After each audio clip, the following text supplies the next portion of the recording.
never rests. Careless in the sky. What a thrilling time to be alive. What is up, everybody? It is the Georgia Show. I am Jake Rowe. He is Rusty Mansell, and we are presented by our friends over at American Pride Bank. As always, American Pride Bank's the bank for your small business owner, and you want local, fast, flexible solutions, whether you're looking for a loan to expand or you need everyday banking, we got you covered over at American Pride Bank. You'll always talk to a decision maker. Visit them at one of their locations in Georgia or online at American Pride Bank. American Pride Bank, growing businesses nationwide, member FDIC, and an equal top opportunity employer. This is the Georgia Show, and we couldn't quite get to you late last week. Had a lot going on there and had some things to figure out from the technical side, but we are here now. And Rusty, there's so much to talk about because Georgia's lost a couple guys. They've added a couple guys. It continues to kind of look different at times on the recruiting trail for Georgia and this class. And I was looking at some numbers earlier, and this class is certainly stacking up. But I think we first have to kind of point to the fact that Georgia did miss on some guys. They had a couple of misses there, but they've also had some big time additions. And I can't help but think about this class. I like this as much as any classes I've seen Georgia sign under Kirby Smart.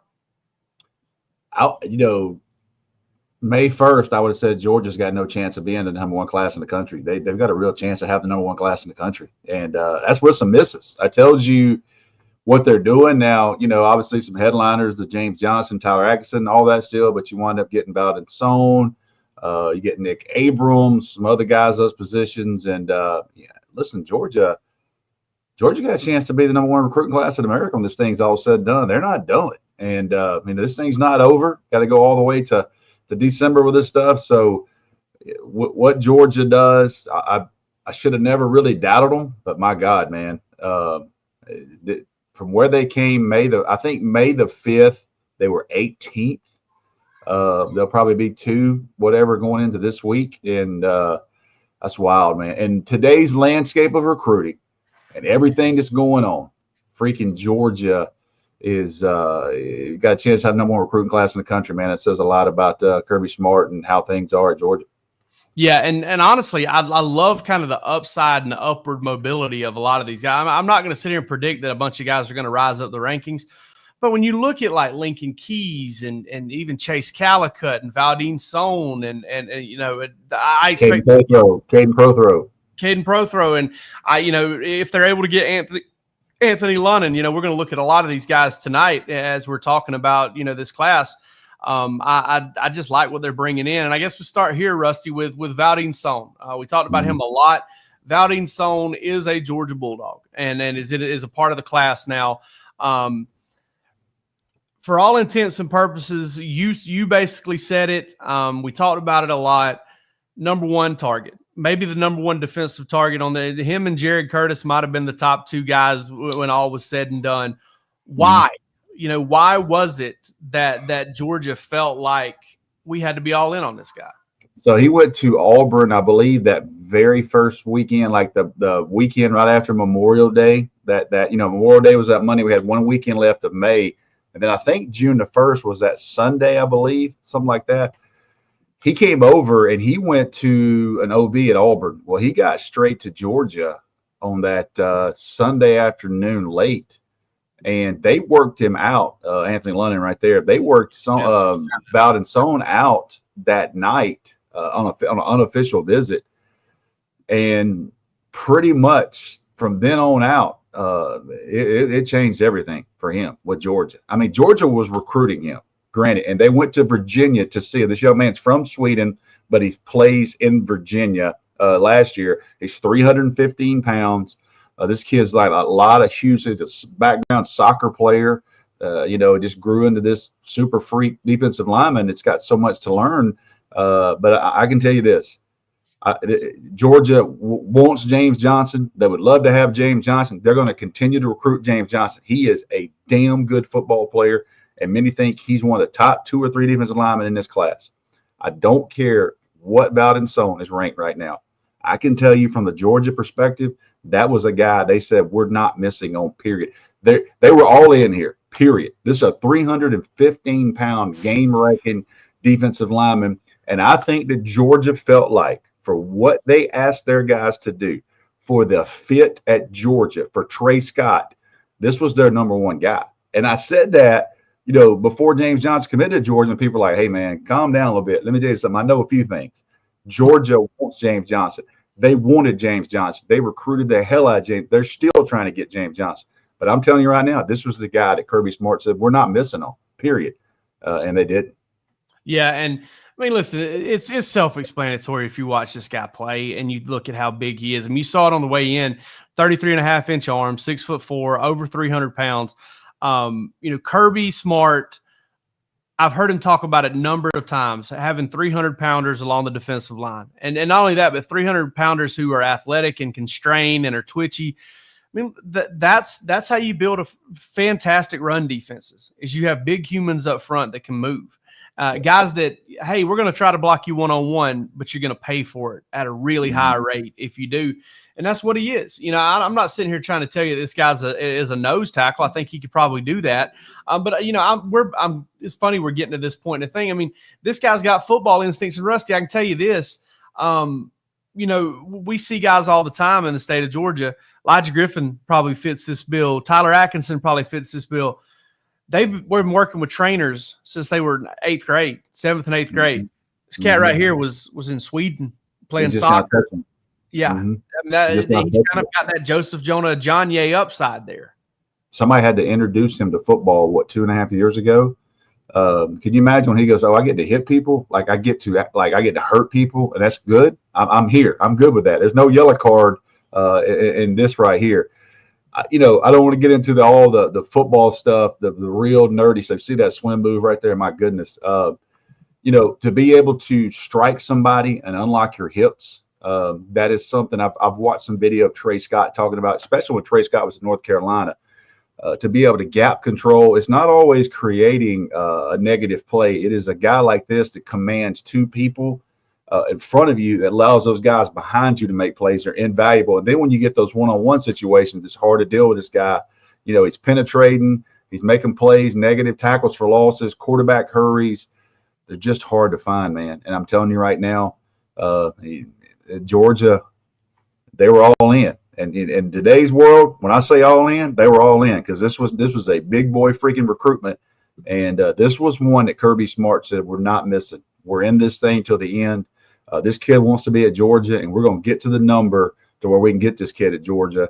And you see him talk about his quotes. He said that he could have made more money other places, and that's true.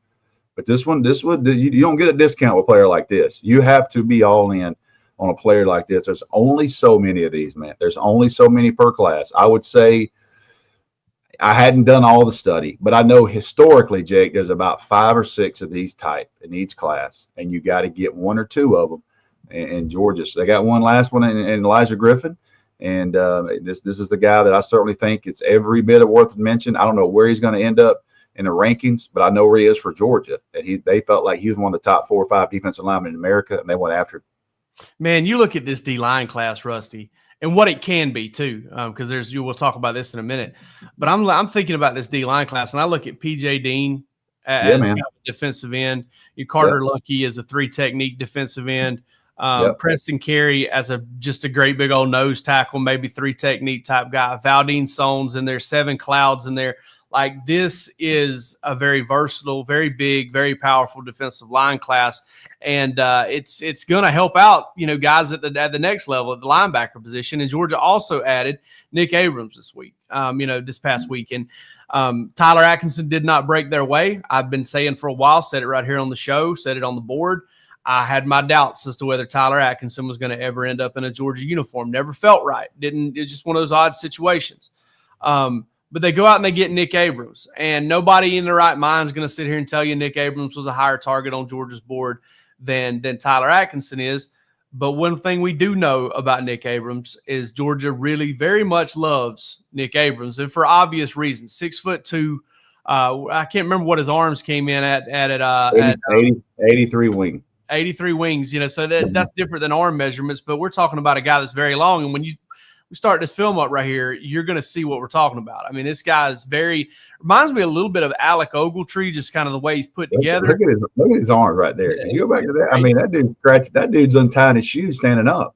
Yeah, he's very long, and physics is a big part of this game. That's that's one piece of empirical data that you're going to see coaches lean on all the time is length. If this guy is longer than that guy, when it comes time to engage, he's in better shape. We've seen it in boxing and fighting for a long time. It's big in football too. Yeah, man. I mean, this is a guy that turned 17 this week. He's got a lot, like talking about a lot left in. Look at him right there, a lot left in him. From what I hear behind the scenes, he was basically talking with Glenn Schumann every day, and it wasn't recruiting stuff. He's like, Coach, can we talk ball? What's this? What's that? He mentions academics was really important for him, and Terry College of Business at Georgia was something you don't hear brought up a lot, man. We used to hear that a lot. You don't hear things like that much. And he said his parents felt like education wise he would get everything he could get at Georgia. They got multiple Buckus Award winners, they got first rounders, but education was a big deal for him. And his mom and dad, I think his dad's a finance major, and so, education for them was also a big deal. So he checks a lot of boxes for Georgia, but physically, I think this young man at Georgia is one of those ones that Georgia just thought was a fit. And with Tyler Atkinson, or not without Tyler Atkinson, they wanted him. And, Nick Abrams quickly became a big target for Georgia. Glenn Schumann went to Maryland twice. This young man took his official visit and got down to Georgia and Oregon. Everybody thought Michigan for a while, but, Michigan had some early momentum there, and for whatever reason, just kind of fell off for him. But Georgia and Georgia goes out and wins that one. Nick Abrams is one of these guys, man. I just felt like it's a great fit for Georgia, and you got to win these, man. You got to get these guys that fit what you're looking for and kind of fit the mentality for Georgia. Say it a million times. Kirby said it last week. Don't come to Georgia if you don't want to be coached hard. Don't come to Georgia if you don't want to get pushed. And I don't know if we ever talked about it, but Fran Brown on a great podcast said Kirby told him, don't come here and coach if you can't handle me working you hard. Like, I'm going to push you too. And Fran said that's one of the things that he picked up. Like every day, there's not a single day off at Georgia. As a coach, there's not a day off. And you got to get the guys that are wired. How about? So I'm watching the Georgia Texas games on right now. Okay. And background, the first one. Okay. I forgot they were up 20-0, but this is the play that Jalen Walker, walks down Arch Manning on that third down where he thought he was going to get an opening and winds up getting a 2-yard off. That brought me to Jalen Walker. How about Jalen Walker hosting Shadarius Tootle and Nick Abrams on that off weekend he had in Atlanta? My man went 2 for 2 for Georgia in this class. Not hosting, but he was around these guys. Spent a lot of time, came to the building, took pictures of those guys. Man, if you don't think Jalen Walker's not a damn good dog, my goodness, man. Yeah, not going to shock me if one day, considering his dad and everything, he's coaching. No doubt. Walker ends up coaching this game at some point, coming back. Him and Nolan Smith have always kind of been the guys that kind of pointed to with that. But Rusty, there's a chance here very soon, next couple weeks, Georgia's going to add another commitment. Before we get to that, though, let's talk about our friends over at Sun Heist.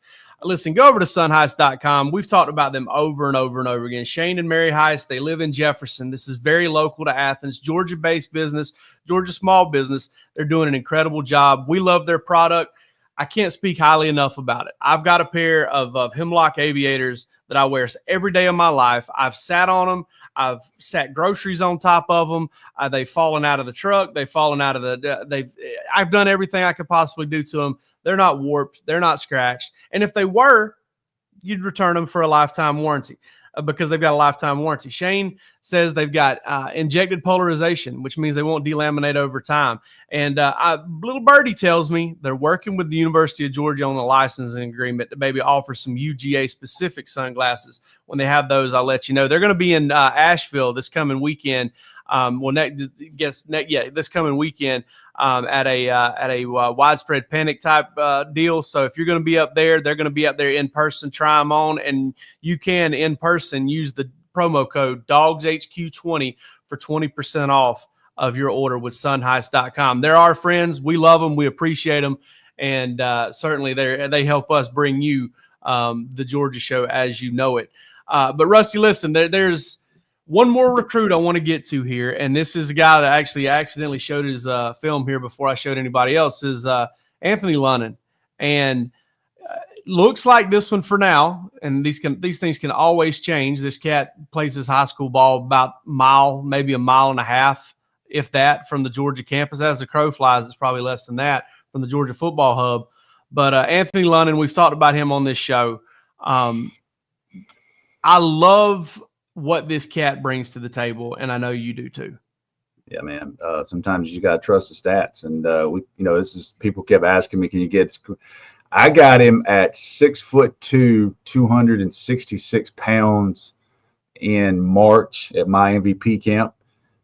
Georgia, I think at Georgia, he was right at 6'2", 271 pounds.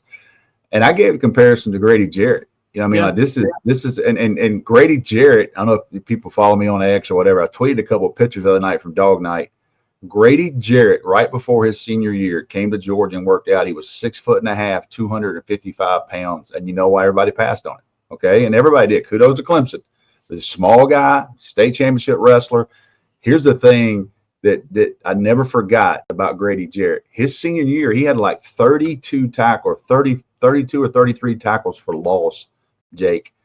Just crazy productive numbers. I want you to look at the amount of tackles for loss and the amount of penetration right now that you see. This is 1 year, Jake. This isn't a 4-year take. This is a 1 year take. Look how much he is penetrating the backfield, wrecking havoc.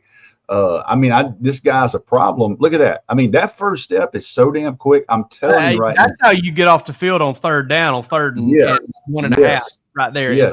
Dudes like that right there. I'm telling you, man, this guy right here, and I'll say it here. I can now. Statute of limitations are up. I remember when Dan Lanning took Chaz Chambliss, and he told me, he said, Rusty, this guy's tape is too good. I don't want to play against this guy. This guy's going to help us. He might not start until his 3rd or 4th year. And he was damn spot on. This guy was a 2-year starter at Georgia. He did what he was asked to do, and he was a high-effort guy, and he was a problem. This guy is more of a game wrecker, but you got to trust the tape sometimes. And I think he's going to end up at Georgia. You know, his dad played tight end, Anthony Lonon Sr. From Screven County, baby. Started there, and Big Ant is in at Clark Central. I think he's helping coach there. And, he kept calling me, man. He goes, man, what are people like? My son's got all these stats, and what's going on? And I said, Anthony, I need to get a measurement. Can you, he had offers. So can you bring him to my camp? Let me get a verified height and weight on him, and we'll see where it goes. Because I know he's got tape. And then he comes and works out, and I see him in person. I was like, damn, he's big enough. He's a lot bigger than I thought. I thought he was 6'1.5". I thought he was 6'1.5", Jake. I really did. But I'm just telling you, man, this guy right here. I mean, this is one. You look at this is Jefferson. Now, this is freaking good. This is a team that played for the state championship. Yeah. Look at the motor going down the field, chasing balls down. I'm just telling you, man. I know what Georgia's thinking. You want this guy, and you don't want to play against him. And if they don't get him, he's going to Georgia Tech. You don't want a Georgia legacy there. You don't want a guy like this, because I'm telling you, man, 2 years from now, this guy's going to be a freaking problem in college football. I'm telling you, this guy's a damn. He gets after. I love his motor. He's big enough, and he's just one of those players that Georgia's going to take, and they're going to be better for it if they get him. He's plenty big enough. I mean, if you're sitting there, that's not plenty. Yeah, great. Right.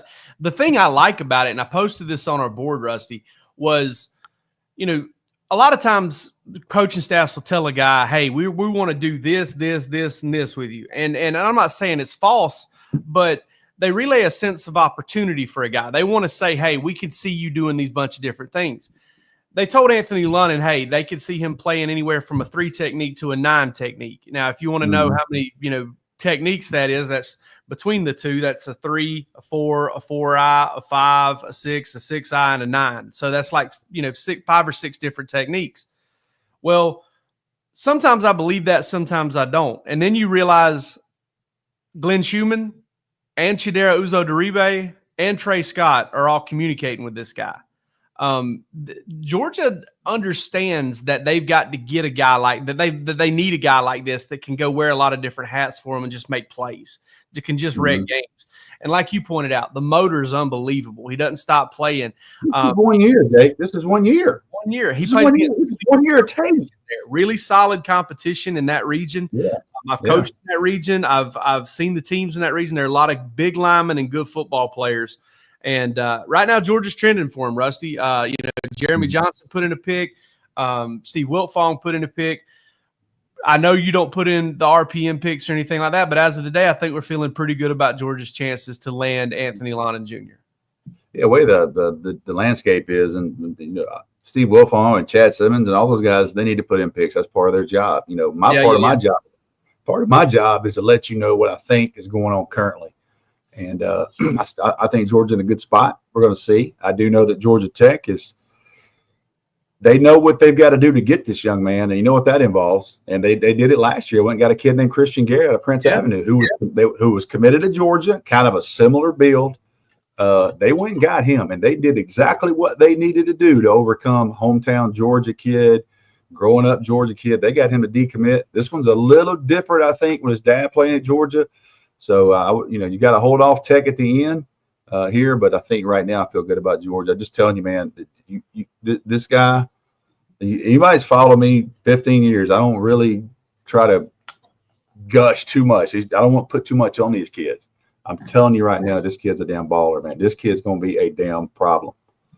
I tell you who he reminds me of more than anybody else, and I haven't heard this comparison in a very long time.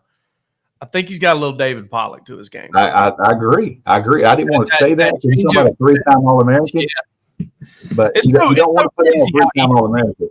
It's so crazy how forgotten David Pollock is in a lot of ways. Like, you just don't hear him brought up. But he was unique. And I've told this story before. I went on a recruiting trip to Georgia for the Tennessee game in 2000. 2000. Yeah, that was right. When they goalpost game, they beat Tennessee for the first time in forever. And we take the elevator up at the Butts-Mehre building, and we get off on the third floor or fourth floor. I can't remember where we got off. It was either the roof floor or whatever. And we first get off the elevator, and the first person we see is David Pollock. And I remember my dad telling me, because we took Matthew on that visit, and he said, man, if Georgia's recruiting guys like this, I don't know. Because he was just kind of a chunky 6'1", 6'1.5" type guy. Donkey build, real thick lower body. Yeah, just wasn't quite there. And, come to find out they're recruiting him, didn't know if he's going to be a fullback, didn't know he was going to be a D lineman, obviously becomes one of the best players in Georgia history. And I look at Lonon, and I see a guy that's not going to impress you as far as like just being he's not one of those power forward looking D linemen like Georgia has sometimes. Okay. He doesn't quite look like that. But man, when you flip on that tape, and the number one thing for me is not getting in the backfield and not making those plays. Even that's a big deal. It is the motor. He just will not, the strain will not let him stay blocked. And I like that. I like that in a player. And I think a guy like that is something at times Georgia's defense has been missing. I really do. Like I think that when you've got guys like that, that's when you lead the SEC in sacks, because you've got a cat that you put in there that can make those plays for you on first and second down. I'm in. We can keep going. See, Keith Simmons mentioned Josh Mallard there.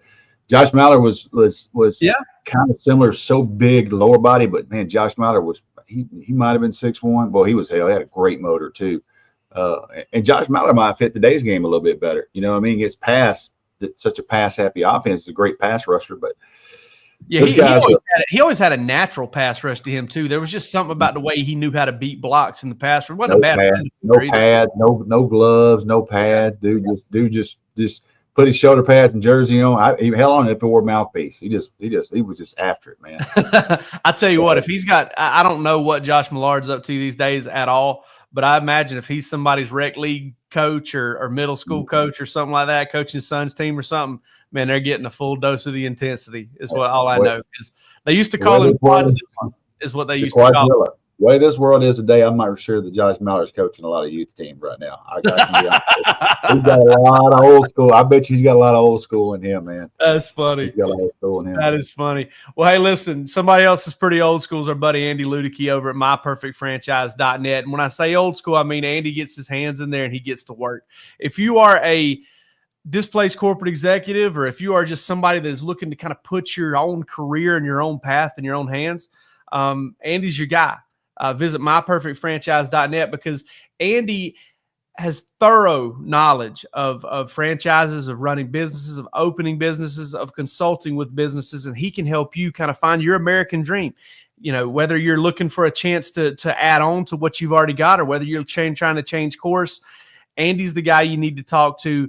He can get you connected with a franchise. He can get you connected with a path forward and a path to kind of be your own boss. And his thorough consultation and evaluation process will set you up in a good position to make some decisions and change things for yourself. So visit myperfectfranchise.net, contact Andy, and he'll get you sorted out. We're confident in that. Rusty, let's jump down to SEC Media Days now and get it all knocked out. It was once again, we won't get into my feelings on SEC Media Day. Roos and I did that on a radio show earlier today. But I think the number hater, man. I hate them SEC Media Days, dude. I feel like by being there, I miss so much. Come on, man. Kirby said something that I wholly agree with, and I want to say something about Kirby real quick.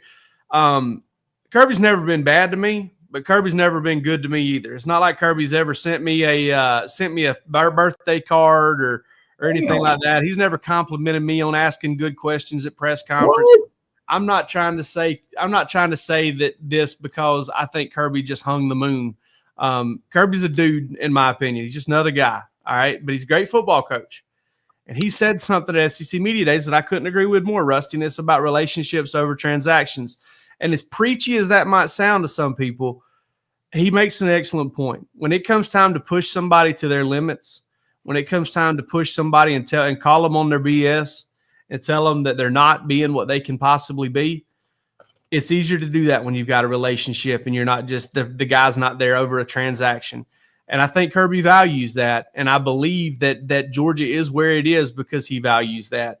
And I was all in on that comment. I really was. I would imagine more people have the same philosophy. And let me explain the comment I'm about to make. When they're a problem in recruiting, they're going to be a problem on your team, or they're going to be a problem in your locker room. And I don't mean like, like missing class or late for practice, all that. But when you value the transaction side more than what Georgia can provide you football-wise and development-wise and all that, and that's okay. I mean, that's until you sit in that chair, you don't quite understand the money these kids are dealing with. Georgia's trying to find the ones that want to be there, and I think KJ Bolden's a great example. KJ Bolden left money on the table to go to Georgia. He was a first-year starter. I guarantee you that KJ Bolden's not leaving money on the table anymore. I guarantee you KJ Bolden has made all that up and probably some. So, that's kind of the thing at Georgia. And look, Georgia might have the number one recruiting class in the country. I don't know where we got a comment right here. If Kirby don't spend the money, he's going to get left behind. Kirby might have the number one recruiting class in the country, my man. You think that they're not spending? You know what I mean? I mean, they have to spend, but there comes a point to where the comment is made, we're going to get to a number.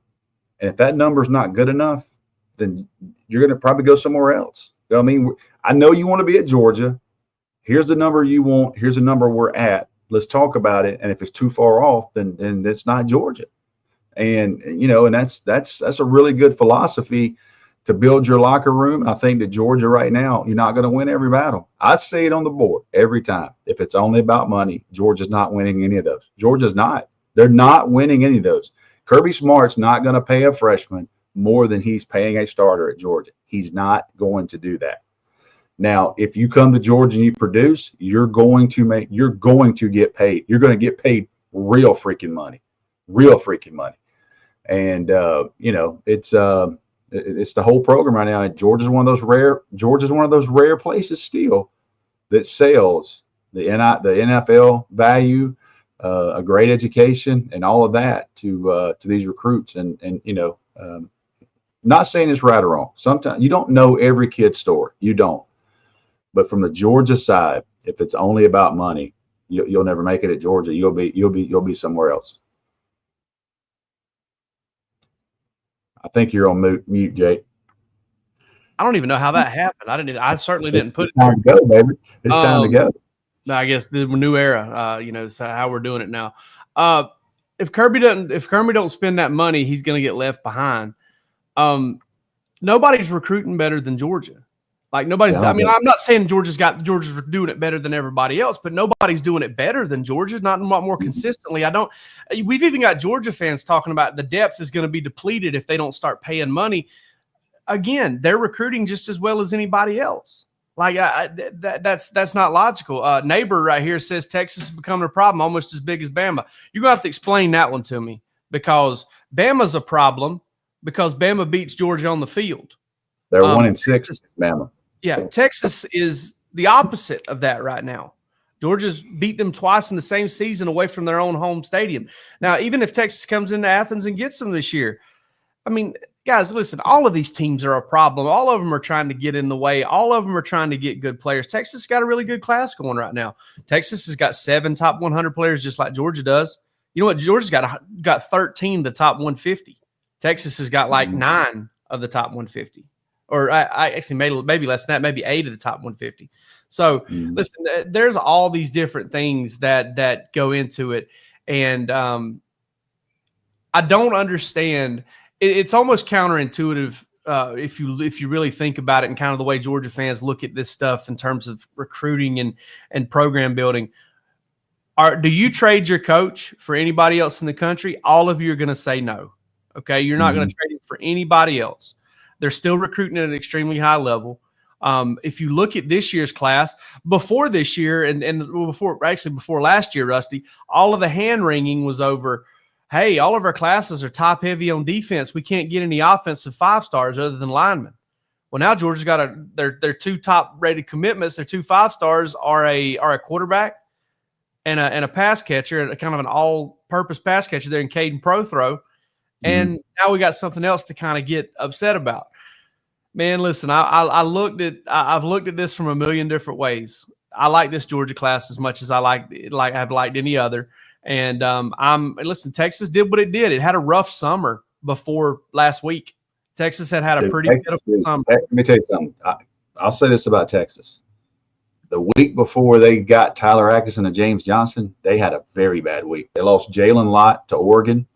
They lost Braden Rouse to Tennessee. There was about 4 Xavier.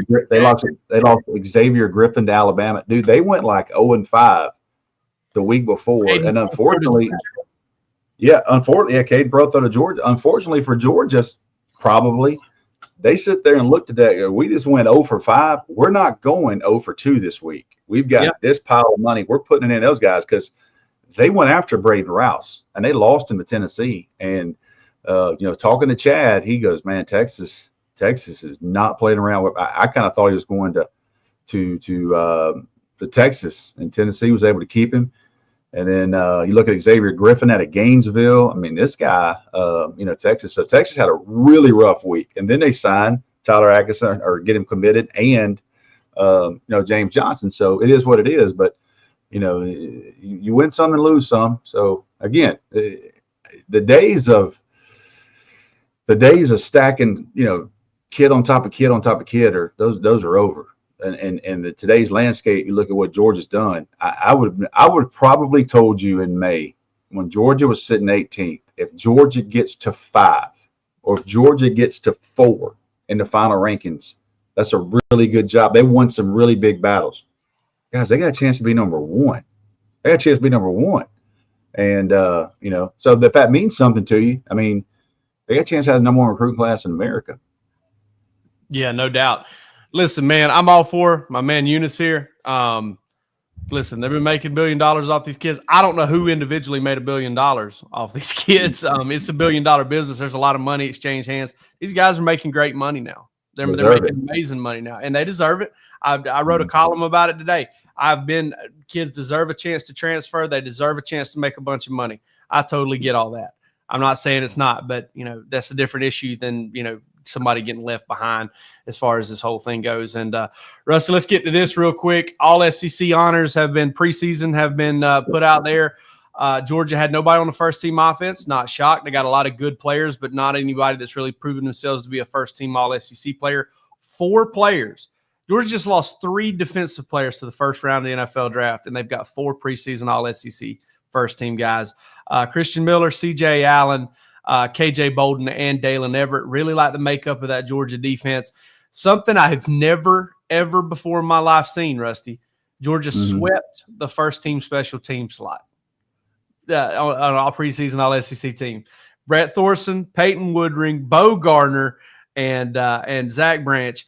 I mean, I'm surprised since that list has come out that we've been able to dry you out long enough to have a show, because I figured you would be in a bottle celebrating somewhere over there. I'm just going to have to have a moment. I mean, it's just going to be some time alone, and might throw on an old CD, or old Keith Sweat or whatever, and get out a nice good old bottle and listen to that. But that was special to me, and that tells you, the defense too. We go back and look. CJ Allen, I got a chance to talk to him just for a second. He was kind of stuck in between interviews, and I walked up and talked to him, and he looked good. So he was healthy, and I played pretty banged up last year at times, and I think he's a little bit heavy. He looked good to me, and this is a guy that's clearly right now. I said it on our board during their summer testing. I think he ran 4.52, 4.53, and that's rolling for a backer. And you start talking about first round numbers. Now there's a number there that that will jump out on you. Nick Chubb ran 4.51 at the combine. Yeah. So it tells you CJ's rolling. So I had a guy in the comments. You don't have to scroll up to it, but we did see there was a guy said he had a 6-hour drive, and he hopes he's going down to the beach, and he hopes his show lasts for 6 hours. So it ain't gonna last 6 hours, but safe travels. A couple of questions here from the comments. Who are the leaders on each side of the ball? I think CJ Allen and Dalen Everett are the guys, obviously, on defense. Christian Miller's got a voice there, but obviously those 2 guys coming over. I think that even though he's not technically the starting quarterback yet, which Kirby bringing him kind of tells you, I think Gunner's a guy there. I think Drew Bobo is a guy that carries a lot of weight in the locker room, and he's a guy that is going to start for Georgia this year after filling in for Jarrett Wilson a lot. He's a guy, Ernest Green is another guy you hear a lot about. So, you always hear this stuff, but just kind of the buzz around this, don't know that I heard this last year. Don't know that it wasn't the case behind the scenes, but kind of seems like this team's pretty tight. They do a lot of stuff together. You see Nate Frazier out fishing with guys. You see, guys going out and playing golf together. You get to see all the social media, get to see different things, doing different things. Seems like a pretty tight-knit group to me, and we'll see how that pays off. Camp's coming. Justin Williams is the guy you're asking about, #1 linebacker in America that came out of Texas 2 years ago. That was a 5-star. Georgia went and got him, and I'm telling you right now, he's going to be an absolute damn baller in Athens. Don't forget about him. Don't forget about him and Chris Cole. So there's going to be some of those things. Yeah, no doubt. And Rusty, to finish out the all SEC teams, that was the kind of the 7 first team guys that made the first team. You had Oscar Delp on the second team offense, Nate Frazier and Ernest Green on the third team offense. I don't know if there was another Georgia defender that made the list at all, which was kind of, I guess it was 8 first team guys, and then those 3 offensive players kind of trickling in there. None of them really surprising to me. I don't know that I had a Georgia player on my first team offense whenever I voted for the ballot either. I did have, I'm pretty sure that I voted at least 3 of those 4 to first team defense. I might not have voted Christian Miller in. I think I had him second team. And then I did have Delp on the second team offense. I think I even had Nate Frazier on the second team offense. and don't know that I had a Georgia offensive lineman in there. I was actually kind of rooting for a little reverse rat poison for Georgia's O-line in the preseason, maybe a little bit more disrespect for them. Maybe they didn't get any help there. But, Rusty, the one thing we got to talk about here real quick before we let everybody go is the season is a little closer than you think it is, especially for Georgia football coaches. The work has been going on. The work never really stopped, but the next phase of work, that work that gets you ready for preseason camp, that gets you ready for the season, is about to happen. Yeah, and it starts tomorrow. Georgia staff goes back to work tomorrow. I think they go back full-time tomorrow. I think they're off next Monday. You get one day off, so they'll work all week, and you're off Saturday and Sunday, kind of a last, quote-unquote, last supper. They'll be in all week and kind of meetings. There'll be some stuff they get to do with the team. And then I think the staff is off next Monday, kind of a whatever day, and that's it. You're not off again until the Friday night of the first off week. Most of those guys will be on the road that Friday going to schools, might be at a game or two, but not really off until that Saturday. They'll get around and watch college football. So if you want to go time, it's go time. Speaking of time, so what's the name? John Tweet Sports, my guy John, he got me. He got me on the edit, got me on the Bojangles and all that, which was cool. He got me, if you hadn't seen it, it's on my Twitter and it's on my Instagram, and it was a kind of a play off the Coldplay issue, and it had me hugging a box of Bojangles. Well, lo and behold, I get a DM from Bo Walker, and he goes, "Hey, I need Bojangles. I need that. I'm bow time. I need that." And I thought, you know what? If Bojangles is damn listening to anything I do, that you need to get in on Bo Walker NIL. I'll just go ahead and tell you right now, you're missing the whole thing if you don't get on that guy for bow time. And I thought that was funny yesterday of all the DMs I got, everybody enjoying that. It was good work. Obviously, it was Al created there, AI created, but yeah, it was funny. He kind of DM'd me, say, I need to be Bojangles, man. I'm bow time.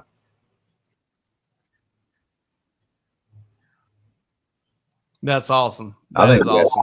All right, folks. Well, listen. What's that? I thought you were on mute there for a second. You couldn't give me two mutes in the first one back, man. No, I wasn't on mute there for a second. There was something got a little squirrely there for a second, though. I don't know what happened, but listen, we appreciate everybody for watching tonight. That's all we got for this one. Georgia's about to get back to work. Keep your eyes open here in the next couple of weeks for another commitment. And we'll, listen, later on this week, there's no doubt in my mind there's going to be something to share. There's going to be some news. Keep your eyes out for another Dawgs HQ Plus as well. We'll be all over that. Come on over to Dawgs HQ and visit us. Thank you so much to American Pride Bank. Thank you so much to Sun Heist, and we really appreciate My Perfect Franchise as well. Y'all have a good evening.